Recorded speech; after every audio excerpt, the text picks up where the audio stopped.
Hi, everybody, and welcome to episode 4 on the channel One Body Prophetic. Today, what we're going to do is, I think, in a lot of the things God has made, or even stuff that man has made being inspired by God, you can see shadows of him or things that we can learn about him. In fact, this happens all the time in the Bible. God himself compares himself to animals 4 different times. God, a leopard, a lion, a bear, uh, amongst them. And funny, they didn't have zoos or anything like that then. So I think they're mostly making observations about animals in the wild, but there's things about him we can learn from that. It's like parables. He gives us these parables, like these simple stories. It can turn out to be complex because he's complex. And I don't mean that in an intimidating way, but because he's worthy of being explored. He's a treasure to dig for. I like that about God.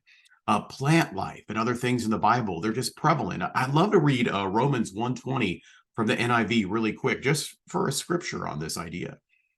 For since the creation of the world, God's invisible qualities, his eternal power and divine nature, have been clearly seen, being understood from what has been made, so that people are without excuse. That's a incredible verse. Like, this is written to a lot of people that were illiterate. And so the Lord's saying, hey, he knew that a lot of human history at that point had been illiterate, but even in creation, even the things that, have been made, they bear witness to me if you have eyes to see and ears to hear. In fact, I would say in the Judaic mind, that was something that was very well received. And I think it should be for us as well. I think it's a great way to think. It doesn't mean everything we see, every picture that we're going to define as an absolute truth. But as you dig into stuff, you're going to find a whole lot of Jesus. Like I'm always going to tell folks, chew the meat and spit out the bone, but there's stuff to be said that way. Recently, I've done this before in the past, but this week I've been spending time. I just felt like I was supposed to look up coastal redwoods. By the way, this is how it often goes for me. Your process can be different. But sometimes I'll get an idea to look something up. And in this case, it was that it came in my mind. Like I felt like in my mind, I just assumed like I'm just kind of chit-chatting with the Lord all day and coastal redwoods. And it didn't leave my mind. It came up a couple different times. So when I had the time, I went and did further research on coastal redwoods. Just an amazing picture, I think, of some things God is doing and wants to do and has done. It's like this beautiful blend. Side note, they happen to be some of the oldest living organisms on Earth, many of which are like 1,200 to 2,200 years old. Obviously, there's some newer ones like 600 years old and obviously even younger. But this is mind-blowing because his bride, his ecclesia, she's going on into eternity. And these things have stood the test of time. But I'm going to get into some different protections a redwood had because the redwood uniquely can fight off all kinds of attacks. The ones that have grown really, really tall are the ones that, you're going to find up in news articles or at national parks that really get a lot of things. They happen to grow where there was like streams or gullies or like moving water that can flow on the ground, like in valleys. They get up on mountainsides too, but really particularly there, they can go well. And it's funny because that's where it's like really hard for loggers to get to them. So for these ones that have ended up going really good, they got planted in some places where for a lot of other tree life, they wouldn't have done well there because of all that moving water and stuff. But these things can do it. They can get through it. If you will, a lot of times because of that, they're actually kind of planted in a sense in the muck and the mire. Think about that for a second. Think about your life. Think about what Jesus took you from when you first met him. I think there's a message there. The terrain where they grow is hard and arduous, like I said, for those loggers to get to, but they're also resistant to attacks from insects, fungal infections, and rot. I just had to deal with a bunch of trees in our backyard that our roommate Shannon and I had to do. And some of these things got to them, and it was just like, no bueno. But these trees, they can fight through it. In fact, one of these coastal redwoods, even when there is an insect infestation, if it's a healthy tree and it's gotten to a certain point, they know of none of these trees that have been taken out by those insects. That is amazing compared to so many other trees on Earth. Termites, like think about all these things that can get around These trees can just go right through that. Just amazing. Their bark is extremely thick, sometimes up to a foot thick, and it's extremely fire resistant, protects the trees from all kinds of damage in that. But here's a key, because the fires and testing of life come. These trees, like, I think of all the wildfires, by the way, because these go from like California in the north, kind of the northern part now, to Oregon. They used to have a bigger range, and we'll get into that hopefully at the end here. But the range has kind of shrunk in modern day. But I think there's going to be a little bit of a comeback. I think there's definitely is going to be in the spirit, but we'll get to that. But these trees, what happens is when the fires come too, it kind of clears out competing species and everything like that. And so it gives them even more life to thrive from, the little things that would want to grow and kind of get in the way of them growing up. As well, even if the fire does come, let's say that fire takes the tree out. Here's what happens. If it's like a branch, these trees, they sprout a new branch. And if it gets to like where it gets like the crown of the tree, what happens is they grow an entirely new crown. If it like, gets that tree down. And if the parent tree is killed, new buds will sprout from its base. In fact, when you go around them, you're going to see all kinds of issues of this. Like, it's no longer us who live, but it's Christ who lives in us.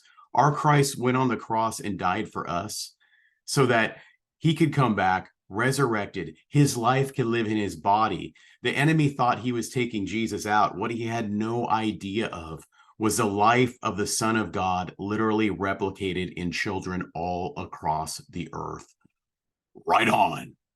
These trees exemplify that so great. Now, also what happens is the wind can come. Now, these trees get super, super tall.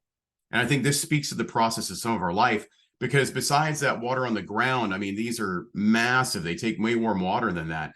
So they also grow where there tends to be a lot of fog.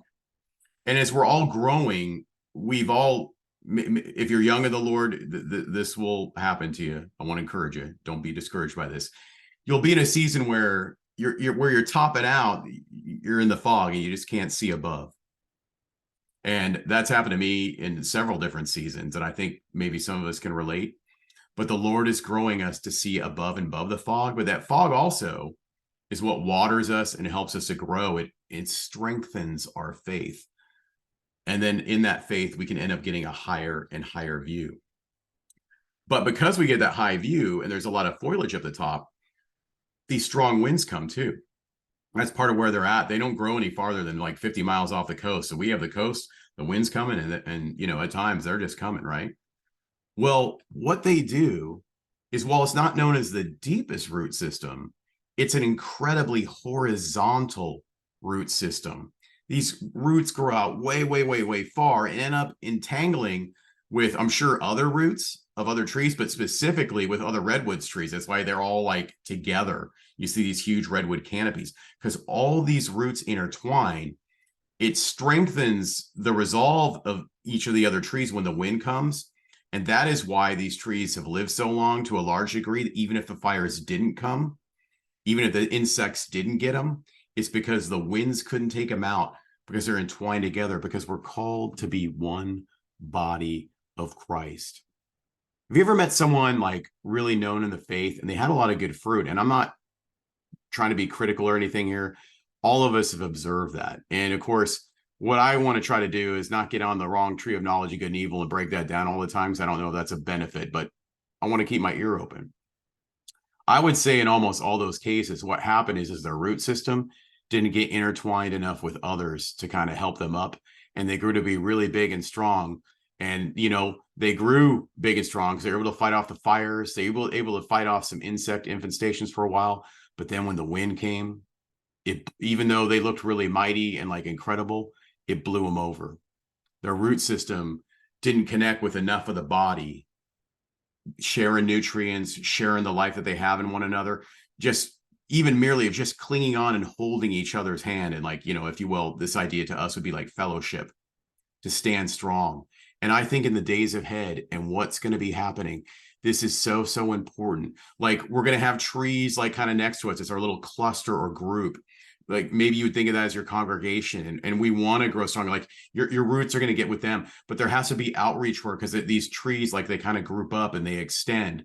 Where if you take it from like one end to the other, you're going to find, hey, it's like a long line of people holding hands. That's what these trees and where they grow would be like. I think that's so important. And here's the word I have about this today.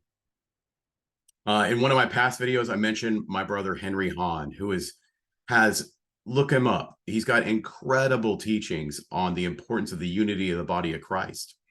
And then maybe some of you are, I don't know him personally, but Francis Chan, who's giving incredible teachings and insights on God's call to the unity of the saints.